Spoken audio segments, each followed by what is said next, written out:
Come on, man. And with the local DBC news, LL Cool J with a triumphant comeback. Morris a little. But tonight, Don't call it a comeback. I've been here for years. I'm rocking my pants, putting suckers in fear, making the tears rain. Welcome back, everyone, to the Has-Beens. This is Matt Burton here. This is Braden Lara. And just wanted to give everyone a little thank you for checking out our website, thehasbeens.weebly.com. We love all the feedback, and we appreciate it. Yeah, and you guys got to excuse any grammatical mistakes or anything like that, but we're trying. And then if you have anything you think we should write about, give us a holler in the comment section or tweet us or something. Definitely. Trying to put out more content, something that's just fun for everybody. Exactly. Well, to start it off, OSU with a little squeaker against Iowa State. That's the thing. It's supposed to only happen in Ames, right? It's not supposed to happen whenever we play them at home. Yeah, well, cutting it a little bit close. Yeah. See, I didn't get to watch the game because it was on ESPNU, and I don't really have the funds to do that. Corporate. We're not that big yet. Yeah, we're not. We haven't made there it yet. So we have not made it that far yet. But yeah, so give us a lowdown. Okay, so a few things. There's one.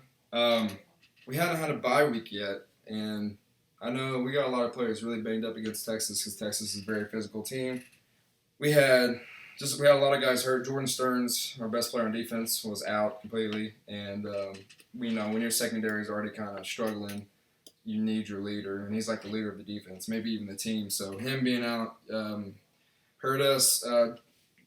Burton, kind of like our star linebacker position, he got banged up against Texas. He was able to play, but Gundy said he was limited in practice this week. So that's my favorite player, by the way. Yeah, Jordan Burton. Yep. He's obvious reason. Great player, and then James Washington, he got literally knocked out against Texas, and he didn't practice much this week. So just a lot of players that either didn't play or didn't get a lot of reps in practice, and then coming out, we were just playing. It's kind of like the Central Michigan game all over. Like, we weren't all there, We just got off to a very slow start. Defense, we weren't stopping them at all. They were looking more like OU or Texas Tech than they were Iowa State. Offense wasn't there. The run game kind of did not progress. It got a little bit worse this week, actually. And I just think it's because the passing wasn't there, so they can kind of load up on the box. But we got it going after a while. We were down, and when I say after a while, I mean like it took 3 quarters because with a few minutes left in the third, we were down by 17. And I was just kind of laughing at myself at this point. I was like, well, this might, because, I think that might have been the worst home loss under Gundy, honestly, because we've been blown out before by good teams like OU last year, but just the quality of opponent, this probably would have been the worst one because it's Iowa State. I think they're 1-5 going into the game. So we finally kicked in gear. Thank goodness James Washington ended up playing because he jump-started us like he always seems to. He got a couple touchdowns.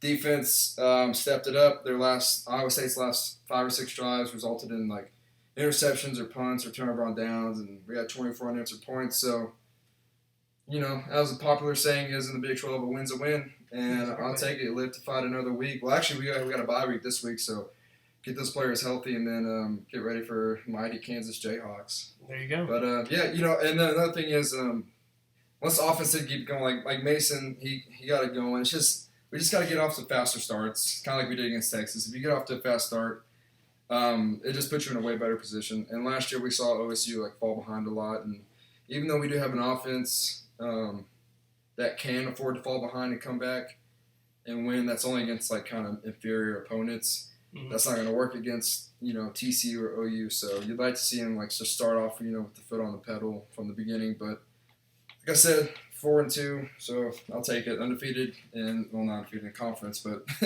Big 12 title is still in play, even though it's very unlikely. In this year's Big 12, you really don't know. So yeah. Well, I'll take it. Yeah. There you go. A win is a win. Speaking of a win is a win, OU gets the win in the Red River rivalry. if that is still what it's called. I don't know. It changes every couple of years. I think that's it. So, yeah. Y'all Get the win. OU and Texas just trade off every year, it seems like. It does. Past few years, it's been OU or Texas, but It does. But not a whole lot to say, really. I thought the defense played well in the first half. Second half, can't say that. But thought, for the most part, defense was better. Offense looked really good. I mean, it was only the fifth time in FBS history, that a team has had a 300-yard passer, 200-yard receiver, and a 200-yard rusher in the same game. it's impressive. So it was a pretty good offensive game. Questionable calls in the first half from the officiating, and anyone who knows me knows I'm not like a really huge Homer OU fan. And I don't like to blame the refs at all, but even the TV announcers were saying stuff about the refereeing. So I figure Big 12 refs. I figure whenever the TV announcers, the guys who get paid to do the games, are saying something about the referees, then I think something is a little shaky. Either way, win's a win, and I'll take it. It's a big win, too. Especially in the OU Texas game, I will always take a win against Texas, no matter how bad we play or how good we play. I will always take a win. And moving forward next week to OU Kansas State, the mighty Wildcats, the Fighting Bill Snyders. That's the thing you can never overlook. Let's shout out Bill Snyder real quick. Give a quick shout out to Bill Snyder. Shout out Bill Snyder, yes. Thank you. We're big fans of yours here at the Has-Beens.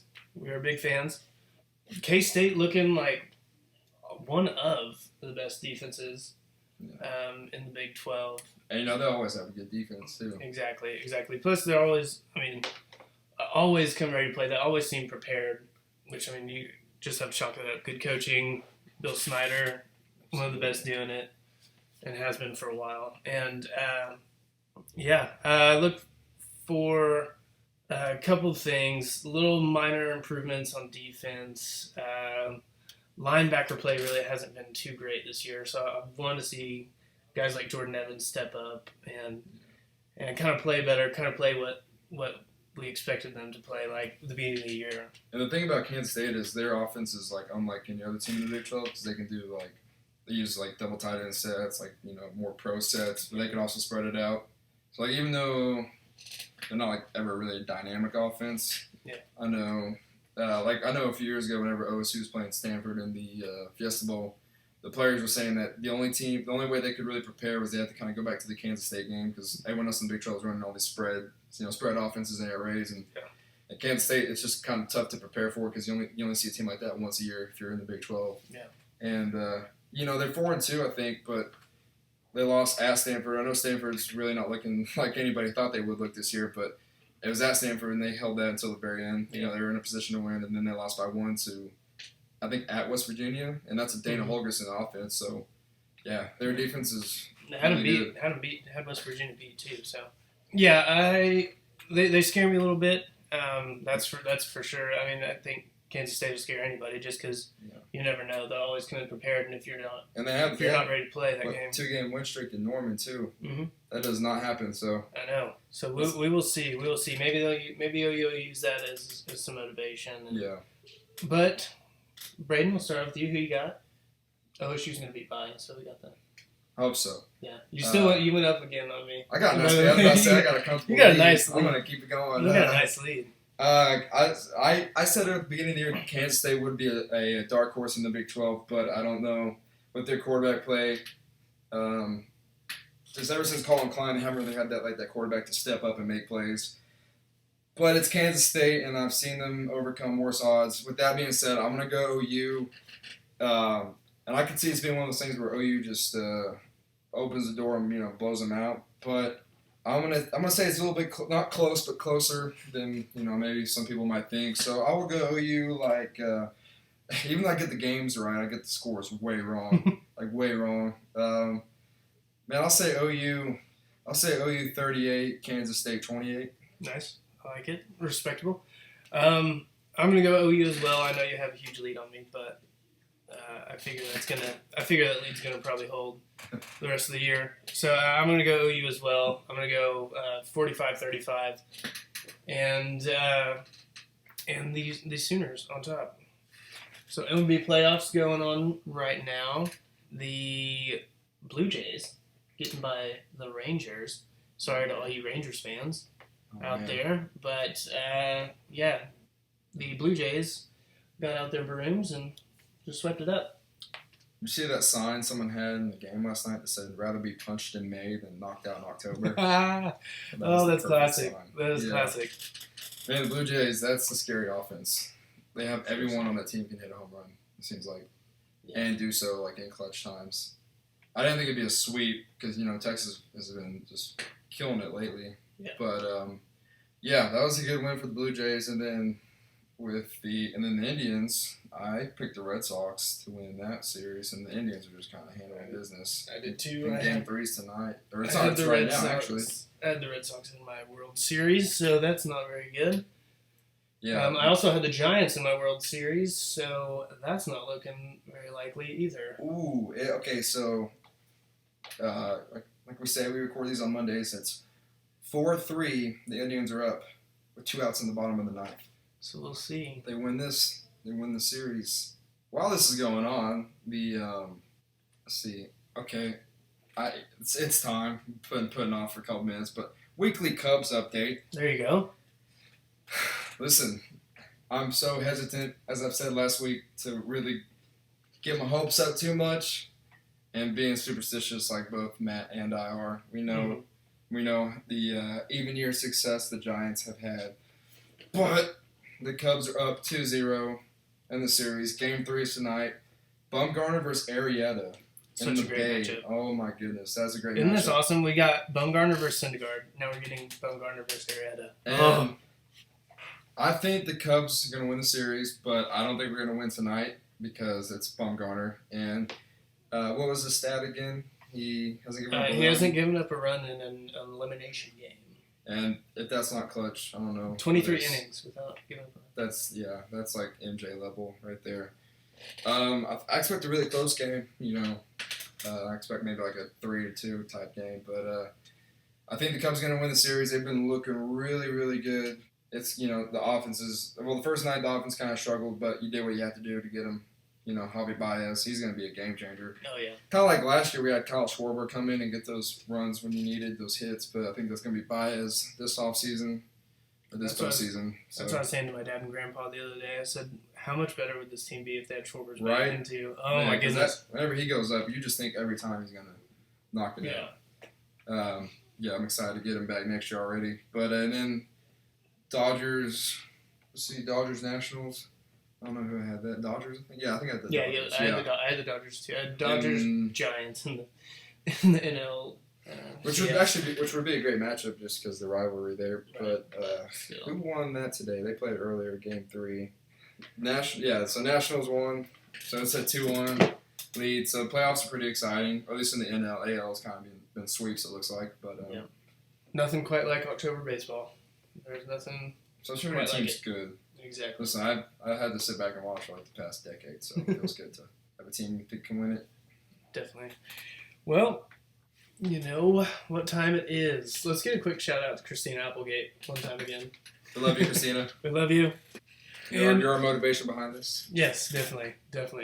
But this brings us to the segment known in Arlington, Texas as Some Type of Way. I drop top of my wheel, baby. That car driving make you feel some type of way. I know you do. That custom brightly make you feel some type of way. All right, my Some Type of Way this week is going to be about the cleft chin quarterback for the Texas A&M Aggies.